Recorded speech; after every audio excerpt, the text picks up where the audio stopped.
The Dodgers were dealt a blow as we learned Bobby Miller is heading to the injured list with right shoulder inflammation. No exact idea on how long he will be out, but his spot in the starting rotation will need to be replaced. There are a few options. There are other little injury news updates and things going on. So let's jump into those real quick here on another edition of the All Dodgers podcast.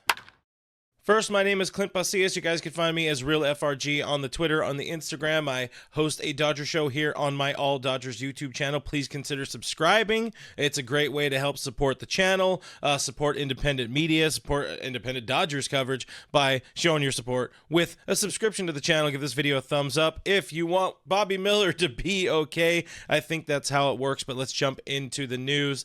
Just a few minutes before first pitch in the rain-delayed start on Saturday, we learned that Bobby Miller is heading to the injured list with right shoulder inflammation. Also joining him on the IL is the recently acquired Connor Brogdon, who did not have a very good debut in Dodger Blue.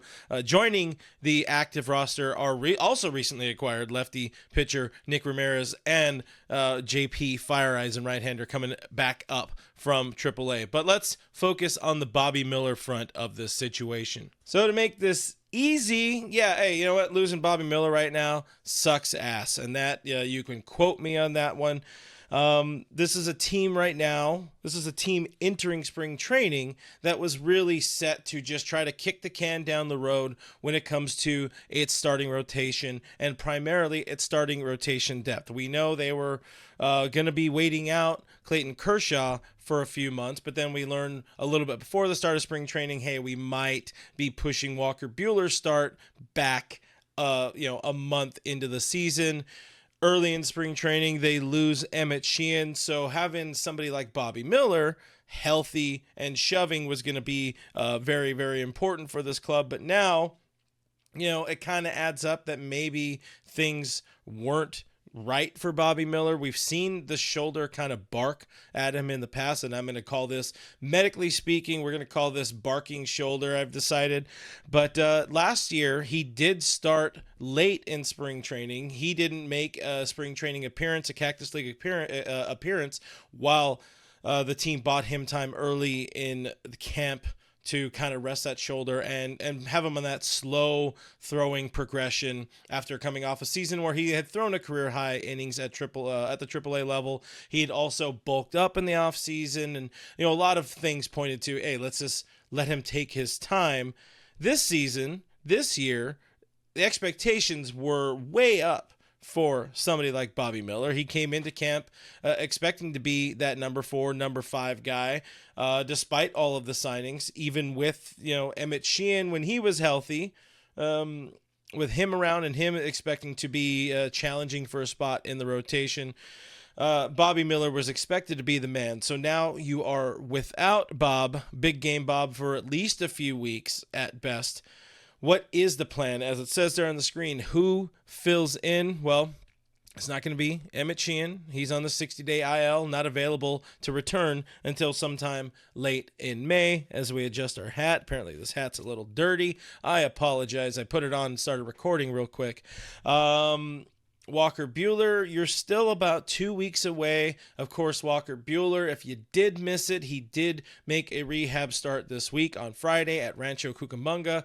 Took a kind of chopper back up the middle off of his pitching hand. He did stay in the game, but exited after just 3 innings. The hope was to get him through 4, maybe 5 innings at Rancho and then set him up for one more start to where they can now make that decision. Hey, is it butane time, or do we give him one more? So the Dodgers, importantly, don't seem to be too worried about that. So really at this point with Miller out, you need to buy 2 weeks, 3 weeks for Walker Buehler's return, which was kind of always going to be the plan. I'm looking at the first weekend in May, honestly, for Buehler's return. But an emergency like this, you have one more injury or maybe a severe stinker from Gavin Stone. And I will note, I'm recording this just before the start of Saturday's game, the rain-delayed start against the Padres when Stone was starting. So I don't know what happened with Stone, but They need him to be good. They need Glasnow to be good. They need Yoshinobu Yamamoto to pitch like he does against any team that's not the Padres, apparently. And they need a lot out of James Paxton to kind of bridge that gap. But quickly, now we kind of get that worry, get some of that back of mind fear of maybe the starting rotation depth wasn't as great as we hoped. We knew there were some concerns, but then early in the season, it felt like maybe I don't know that we were being, or I was being pessimistic or whatever it may be. I don't know the word I'm going to go for here, but I'll say I was being a little bitch about the rotation and saying, hey, they need to go sign Blake Snell or something like that. But then, yeah, you get that false sense of security. You have everybody healthy for the first 2 weeks. The Dodgers are in first place in the NL West, but then one fly starts falling. And next, we might see some of the younger guys, the next wave of younger guys. Again, we know it won't be an Emmet Sheehan, but we know Landon Knack is one of the guys that is healthy and available. He's kind of been the AAA ace so far, making 3 starts up to this point in the season on Saturday, April 13th. ERA just over 4 beyond him.